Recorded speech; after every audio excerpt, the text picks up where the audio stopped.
Welcome to Lessons Learned, UK Sailmakers video audio podcast about sailing. I'm Button for UK Sailmakers, and today we're talking to Charlie Butch Ulmer, who is the son of the founder, Buster Ulmer, founder of Ulmer Sails in the 40s, 46, Butch? 46, correct. And then it became UK Sailmakers, and that's UK Sailmakers International. Today, Butch is going to talk to us about 4 races, largely in the Northeast, that will help sailors prepare for offshore racing, whether it's the Bermuda race, which is the mother of all East Coast ocean races, or even the Halifax, the Newport to Halifax race. So good morning, Butch. How are you? Good morning. That's Marblehead to Halifax. Marblehead to Halifax. Yeah. So what's your thinking on these races, and which ones are they? Well, they're sequentially, from a seasonal point of view, they start with a race at the eastern end of the Sound called the Sam Wetherill Race, and then we come back into the Sound for the Larchmont Yacht Club Edlu race, which is a long day race, and then the Block Island race. And then finally, in the off Bermuda years, the Annapolis Newport Race. And all of them bring some features in that will help boat owners and skippers and navigators get their boats ready for the longer push to Bermuda. Well, give us a couple of tips on each of those races. Well, let's see. Let's talk about what the 4 races have in common, and that's current. There's a hell of a lot of current in the Annapolis, in the Block Island race and the Sam Wetherill race, because the courses for both exit and enter Long Island Sound. You exit Long Island Sound to into Rhode Island Sound and then Block Island Sound after the start, and then you have to reverse your field and come back into the Sound to finish the races. The Edlu race, although it's a back and forth race in the western end of the Sound, but it's typically because the turning mark is off Eaton's Neck, which is about 16 miles east of Larchmont. There's a significant amount of current because there's a large rise and fall of tide. And having done the Edlu a couple of times, even with you, it's usually a right side, left side conversation. Well, right side, left side, which is why, as a day race, it's still got a lot of features of a distance race, because you can go from the start at Larchmont, you can go out, you can go to the over to the Long Island shore, or you can stick to the Connecticut shore, and there's 3, 4, 5 miles of distance between those two routes, and they vary often. Which side you pick very often makes a difference in how you do in the race. And of course, that also pertains to the Block Island race, as where the start's at Stamford, but you still have this choice of shores to make. Less so, I think, perhaps with the Wetherill race, because it goes the straight line course or run line course takes you right down the Rhode Island shore to the vineyard. So there's less of a pick of shores there. But Annapolis Newport, Chesapeake Bay, those of us who've done that race, with the lower part of the Chesapeake, it's so wide, if you're over on one shore, you can't see the other shore. That's how big a body of water there. So if there's a shore that's favored, it can be a significant amount of being favored when you if you're on the right shore or the wrong shore. Well, then one question I have then is for these races where you're picking shores for current. And as you said, it's not tide. Tide goes up and down, current goes forward now. If you're picking a side for current, at what point do you leave that if there's more pressure on the other side? Oh, yeah, picking a shore is more than just current. That's an important factor, particularly at the eastern end of the sound in the Block Island Race, particularly in the Block Island. Let's just put it at that. Wind, you can't sail without wind. So pressure is really your first and foremost consideration, and wind pressure. And certainly the difference in the shores in Long Island Sound and Chesapeake Bay and in the Edlu, Edlu Race, which shore has the wind that's the place you want to be, because even if the current is foul, if you've got wind, you can move.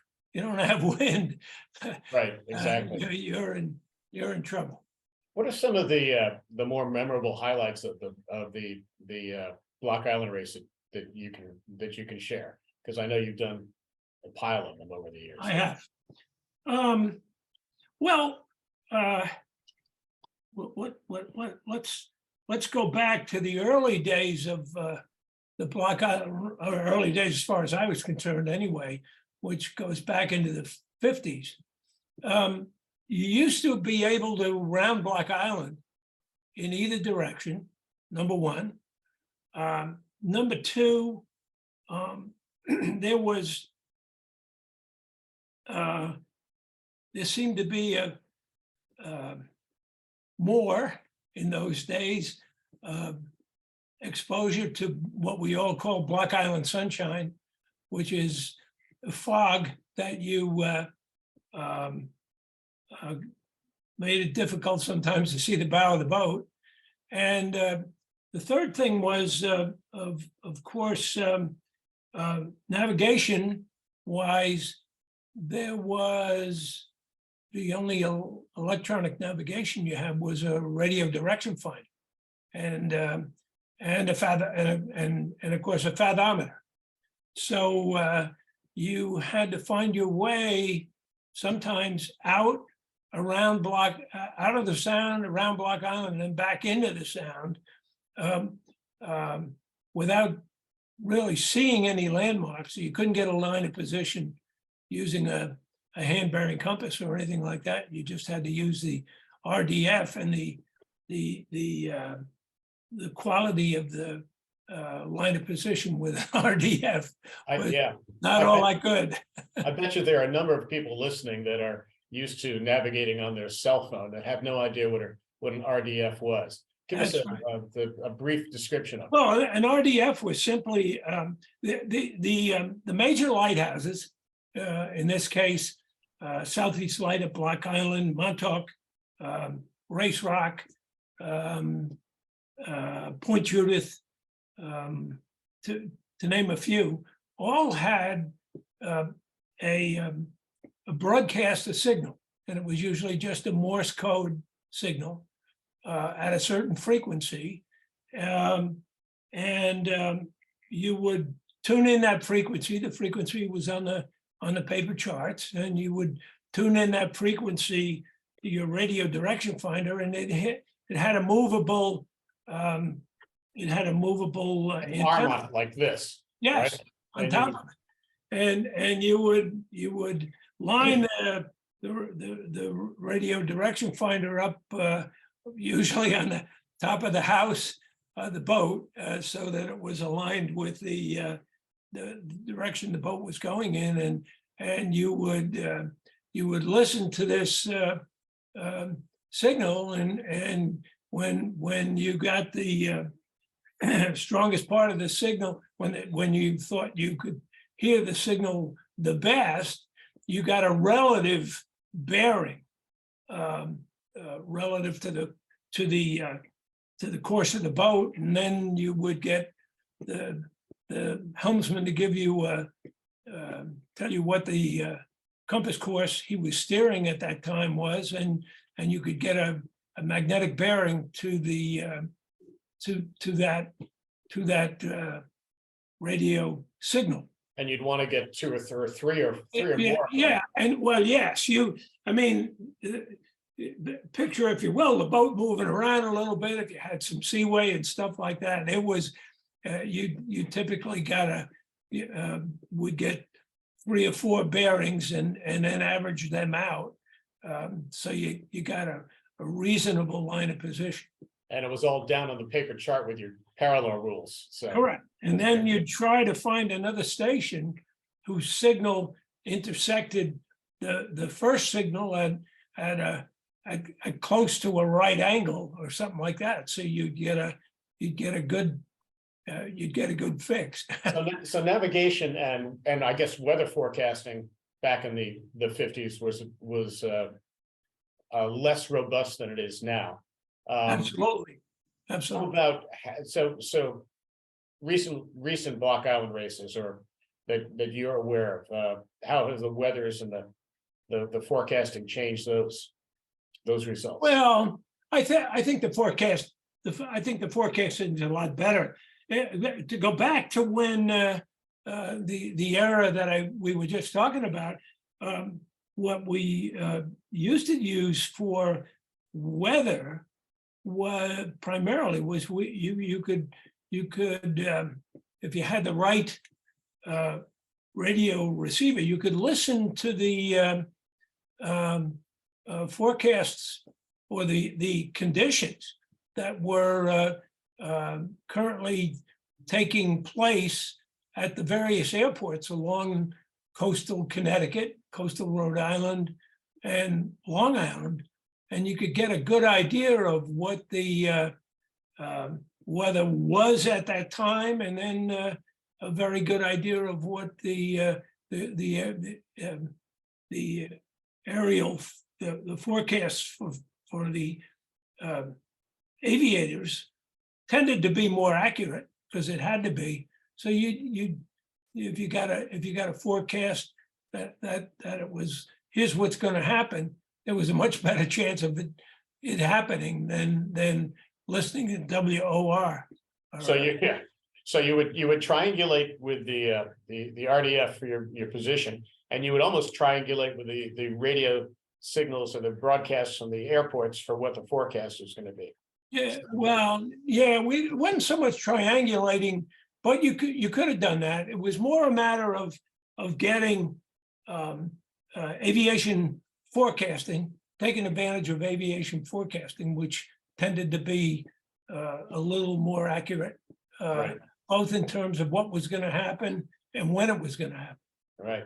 And let's shift to the Annapolis Newport race for a second, because when we were talking about it, you mentioned that it's a good tune-up for a real offshore race. It is an offshore race, but you said it has places where you can bail out if you need to. What was your thinking there? Well, when you think about the Annapolis Newport race, first of all, it's a very long race. As I recall, it's over 500 miles, or it's close to that.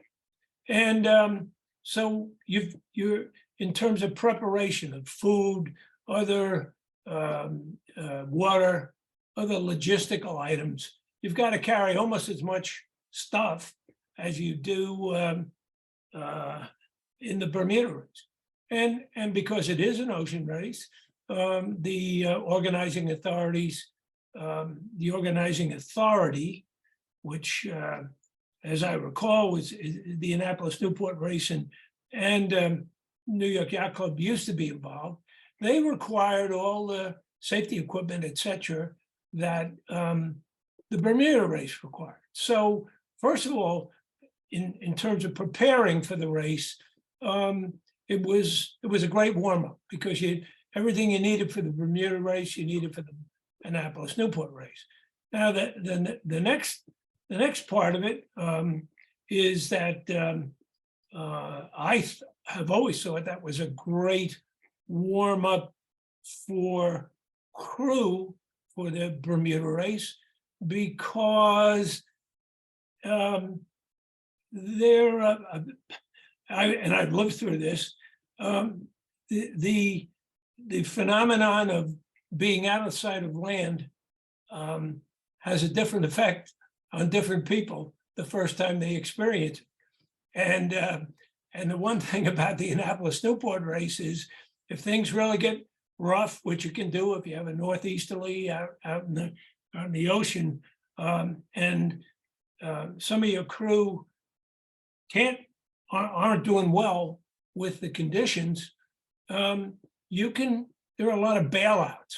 You can, for the most part, if you're on your way from the mouth of the Chesapeake up to Newport, you can turn left and without going too far, get into a safe haven. And that's an important thing. I once did the Annapolis Newport race with Ted Turner, and we was sailing a boat called Vamoose, which Bob Director designed and built for Ted.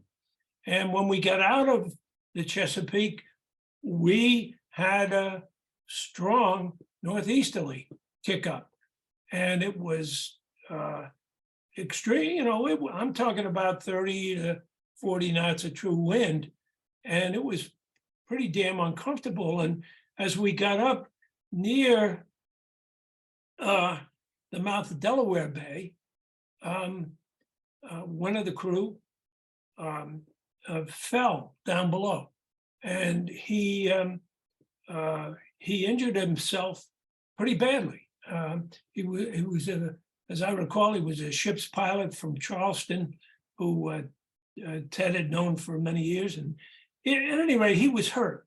He had a bad bruise back on his in the kidney area, and we put him in a bunk, and we recognized that we had to get in, and so we went into Cape May, found our way into Cape May, and to the Coast Guard station, and they actually had to pass the stretcher down below, tie him into the stretcher, and hand him out the companionway. But it was. I mean, if he were halfway to Bermuda and that had happened, it would have been a long time before he got any help.